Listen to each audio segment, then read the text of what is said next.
Hi there strikers. After the first video, here is the continuation of the first part of the Jesus Lost Mystery years. At the time, Notovich's book was a global publishing sensation, translated into several languages including English and going through 11 French editions in its first year of publication. More than a century and a quarter later, however, Notovich's book is largely forgotten and its contents and claims relegated to the realms of fantasy by his contemporaries. But some supporters of Notovich believe that documents that prove the author's claims may be kept in the Vatican.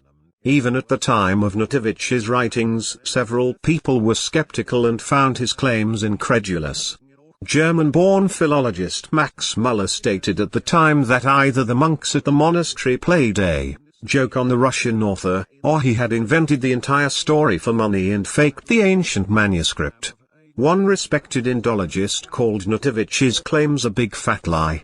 Müller even wrote to the head lama at the monastery where Notovich alleged he stayed after injury and received a reply stating that there had been no Western visitors at the monastery in the last 15 years and that there were no ancient documents like the one described by the author. Shortly afterwards, J. Archibald Douglas, professor of English and history at the Government College in Agra, India, actually visited Hemis Monastery and also interviewed the head lama, who stated definitively that Notovich had never been there. Both Müller and Douglas wrote articles refuting Notovich's claim that Jesus had traveled to India, even allying to write a book together titled Jesus Did Not Live in India, insisting that Notovich's writings about Jesus' lost years was a total fabrication. After Notovich had visited Hemis Monastery and claimed to have seen a document proving Jesus had stayed there, no material evidence was found to corroborate his claim, such as a photograph of the mysterious manuscript itself. Notovich went to some lengths in the preface of his book to explain why none were included. In the course of my travels I took many curious photographs, but when I came to examine the negatives on my return to India, I was dismayed to find that they were absolutely destroyed.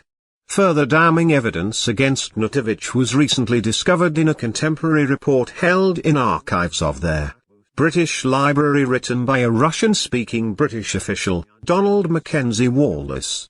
The Scottish public servant and foreign correspondent of the Times revealed that after having encountered Notovich several times in July 1887, he claimed that on one occasion the Russian traveller volunteered his services as a spy for the British government in India. Wallace declined the offer, describing Notovich as an unscrupulous adventurer. Despite these allegations, Notovich stood firm with his book's claims, promising to return to the monastery and bring back the original manuscript. Nothing more was heard from him on the subject, leaving the writer's claims of Jesus visiting India little more than a myth with no basis in fact.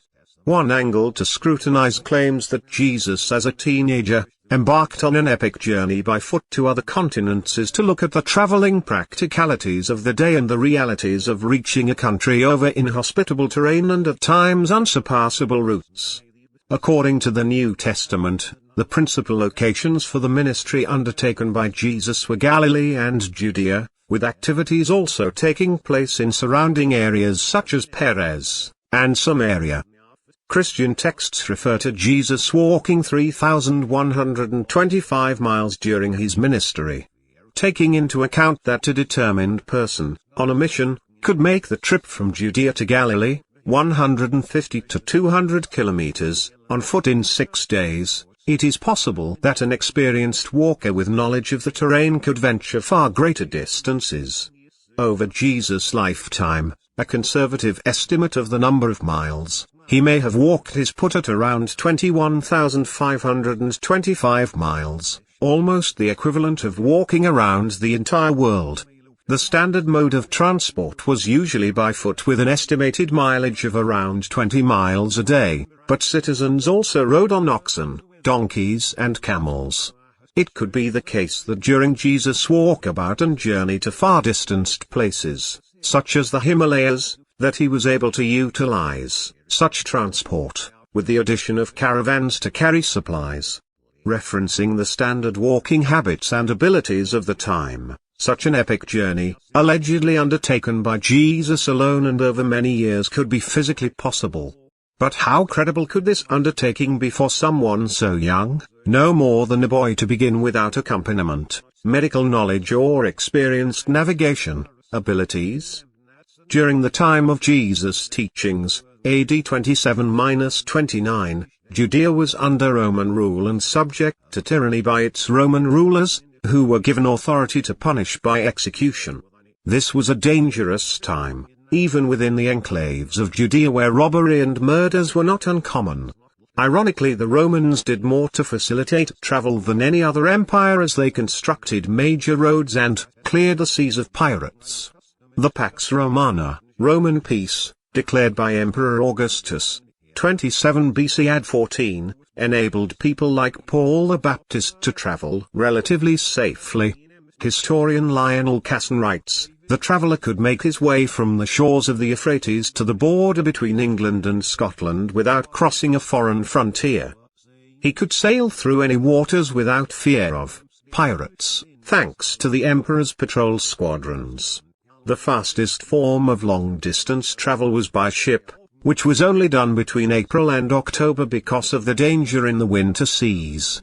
Paul himself is alleged to have sailed eastwards from Greece to Israel and westwards by land from Israel to Greece. By AD 300 the Romans had built a network of 85,000 kilometers of well-made roads throughout their empire, primarily for military purposes. Taking into account that poor people mainly traveled by foot and wore heavy shoes or sandals while facing changing seasons as well as natural phenomena such as floods and snow, there was also danger from wild animals and bandits, as Paul himself stated in the New Testament of the Christian Bible 2 Cor 11:26, "I have been in danger from rivers, in danger from bandits. In danger in the country." Whatever the condition of roads, the terrain in all its diversity, the dangers of wild animals and robbers, and the availability of inns and hotels of the time, it appears that a determined adult could cover many thousands of miles by foot, donkey, horse and ship, despite the probability of illness, injury and other misfortunes. Whether Jesus, as a young man, managed to reach the destinations claimed by some scholars and Christians is still a mystery that continues to generate heated debate ever since Nicholas Natovich's controversial claims in his book, The Unknown Life of Jesus Christ, written over 100 years ago,